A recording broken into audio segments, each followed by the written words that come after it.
Breaking news آئی ہے، نائب وزیر اعظم و وزیر خارجہ اسحاق ڈار کل اہم دورے پر چین روانہ ہوں گے۔ دورے کا مقصد حالیہ خطے کی صورتحال پر مشاورت کرنا ہے۔ بات کر لیتے ہیں، عدیل وڑائچ بیورو چیف اسلام آباد ہمیں جوائن کریں گے۔ عدیل، آپ کے پاس کیا اپڈیٹس ہیں اس دورے سے متعلق؟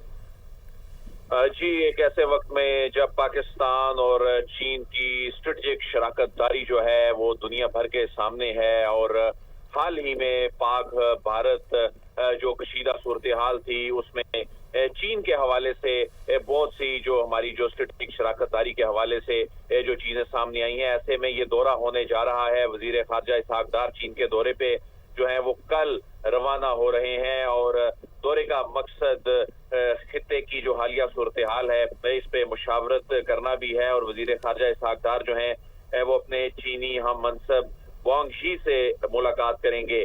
اس کے علاوہ اسحاق ڈار کی جو دیگر چینی حکام ہیں ان کے ساتھ بھی ملاقاتیں طے ہیں، اور ان ملاقاتوں کے دوران جو حال ہی میں خطے کی جو ڈیولپمنٹس ہیں وہ ڈسکشنز جو ہیں وہ ہوں گی۔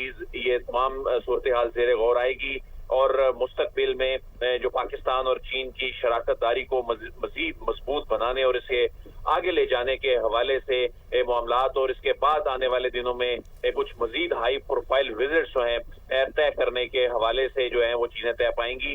جو دار ہیں ان کے ساتھ جو سفارتی ٹیم ہے ان کی وہ بھی موجود ہوگی، اور اس بات کا امکان ہے کہ آنے والے دنوں میں دونوں ممالک کے درمیان کچھ ہائی پروفائل وزٹس جو ہیں ان پہ بھی بات چیت ہوگی۔ جی ٹھیک ہے عدیل، بہت شکریہ اپڈیٹ کے لیے۔